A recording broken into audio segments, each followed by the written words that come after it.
Hi, my people. I'm BabaCobby. I'm back to you again today with one video that I think is going to be exciting because I did something that I had never done before. I had done it when I was younger and there was no risk, but now I did it when my age would not allow it. You know, it's a risk, but I was so anxious to go and see this place. Most of you must have heard of the Great Zimbabwe of Zimbabwe. In Zimbabwe, there's a Great Zimbabwe. There's what we call the Zimbabwe ruins. The way structures were built with stone without mortar. This is what I meant in one of my short videos. I talked about a video. I spoke about in the video about that ability to build with stone without mortar and build a huge structure. Of course, it has some collapses now due to lack of maintenance over the years, and no one really knows the technique that was used to build that. I don't think there's anyone who knows, because if they knew, they would actually repair it and maintain it as it should be. But however, that is another story for another documentary. I'll try and get some research and find out if there's anything, and then I'll come back to you. But for this time, I want you to go with me to Great Zimbabwe and see the Great Zimbabwe Hotel, a marvelous place where we enjoyed our stay and the food was good, with even traditional Zimbabwean food. You know, the brown sadza rezviyo, and the muriwo wedoi.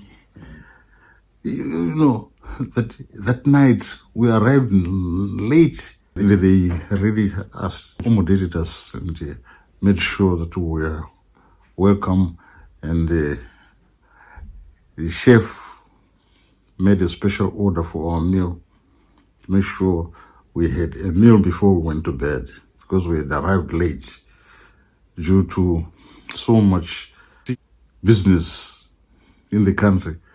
We had to see so many places and so many people, and you can tell, driving all the way from Kwekwe, then to Blawayo, Gwanda, then Zvishavane, and then to Masvingo, and eventually Great Zimbabwe. You can imagine what happened. But just have a look at this video, and then I'll show you the other one, the next one, about what happened thereafter. But for now, just see what happened, and I will tell you what happened to me after the incident of climbing up the Zimbabwe ruins hill. It looks easy going up there, but when you do it, you really feel it. And I've deliberately left the video with my sounds or breathing sounds so that you can see how I struggled to climb up there. So come with me and watch this video. This is the Great Zimbabwe Hotel.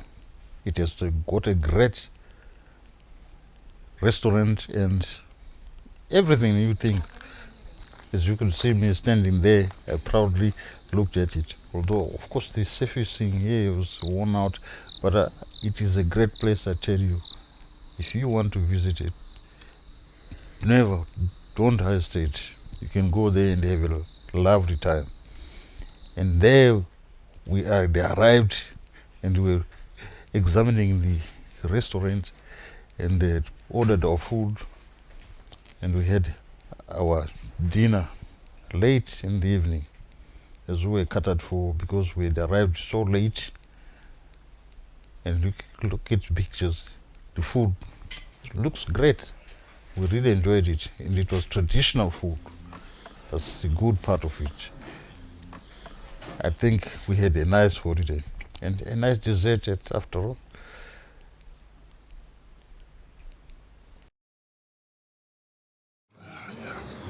Yeah, this is the best food I've had in Zimbabwe. Right.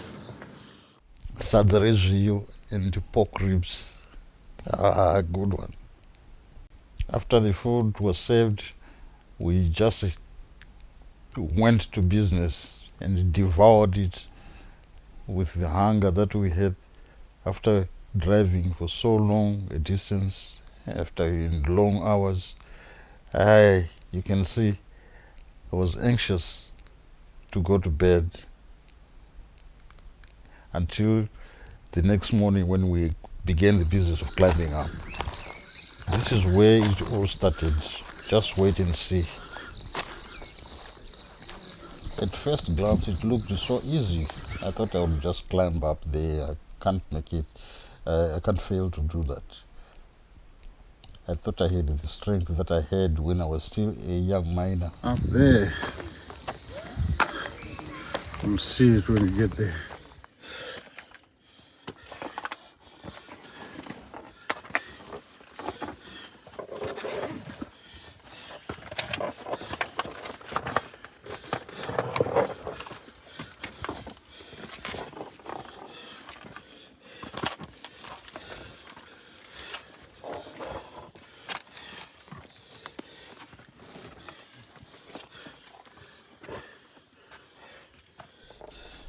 There, I was struggling behind the guide.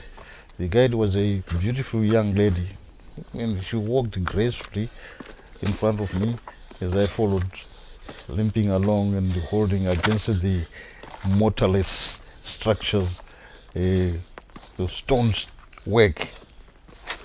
One way I was admiring the stonework, and on the other I was struggling to get to stop like I did. But I did get there, and this is the main thing. I achieved what I wanted to see. And at one time, you'll see me. Nobody knows. So that it doesn't go in a plain view of all the people. Yes.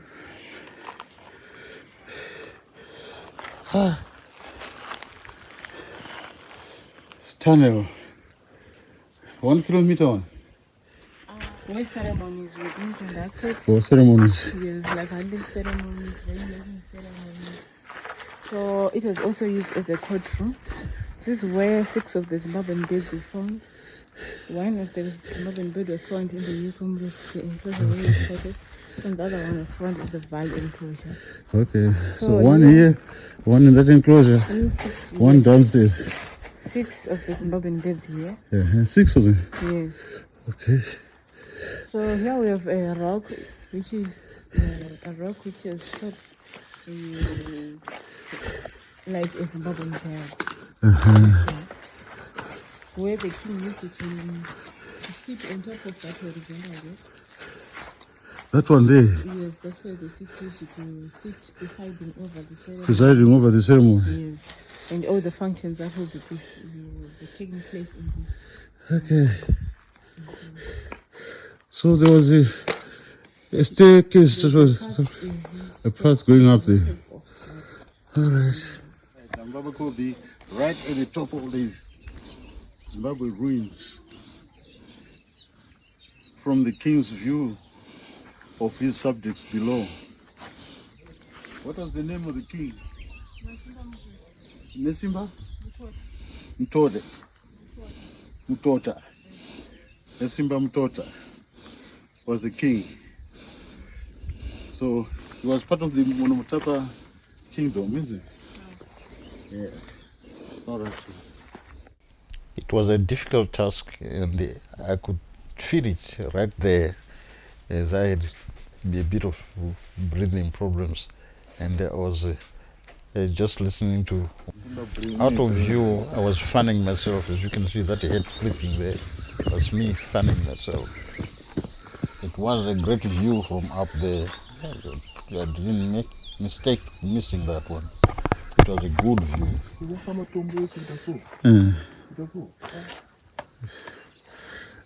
It was some kind of special skill, huh? Africans. It's the same thing with the Egyptians, with the pyramids. Yes, with the pyramids. There I was. I think I will cherish that picture when I was up the hill complex of the Great Zimbabwe. It is an honor for me to have had the chance to do it again, because I did it when I was younger, but this time was, I hope, the best time for me to get there. And this is the little path that led up there. It looks so easy when you're starting up and coming down, but it's very difficult. Mark my words. You see, the stonework is the most astonishing work, and the pictures of the mount, of the hill complex, and my son there, and me standing at the Great Enclosure restaurant. And the restaurant itself, it shows you that it is one place that one needs to get to when they go to Africa. In Zimbabwe, you have to go to Great Zimbabwe Hotel and see the Great Zimbabwe Hill Complex. However, I don't have any pictures of the museum or its contents because they are prohibited. So we didn't use any cameras there. So, ladies and gentlemen, how do you find the video? That's Great Zimbabwe. At least you've seen some of it. I will have another one to show you their shopping area where they sell artifacts made by original people there, and where there is a Mashona village called Makaranga village, and some gadgets, basketry and woodwork that they do. It's so great that when you get there, at least you find something to bring back home. And in my case, I had this cap I'm wearing here from Great Zimbabwe, and I've got this band here I'm wearing from Great Zimbabwe. It's actually written Great Zimbabwe, Great Zim. So it reminds me of my home, Zimbabwe. Africa may have its problems, but it's still home to us Africans, and I'm proud to be an African. So I would encourage some of us to make up our minds and do something good for Africa. I think Africa is great. It has got resources, it has got manpower. All we need now is making sure that we pinpoint all the details that are required to run Africa. That is what we call taking care of the people. The main thing is to feed the people. I'm not a politician, but there are some things that people need to know, that for a country or for the continent to improve, we need to do this. How can we make Africa great? The Americans are doing their own. They are trying to make their country great, but we can also do it. So if you liked this video, please share and like, and remember to subscribe so that you don't miss the next one that's coming, and many others. Thank you for watching. I'm BabaCobby.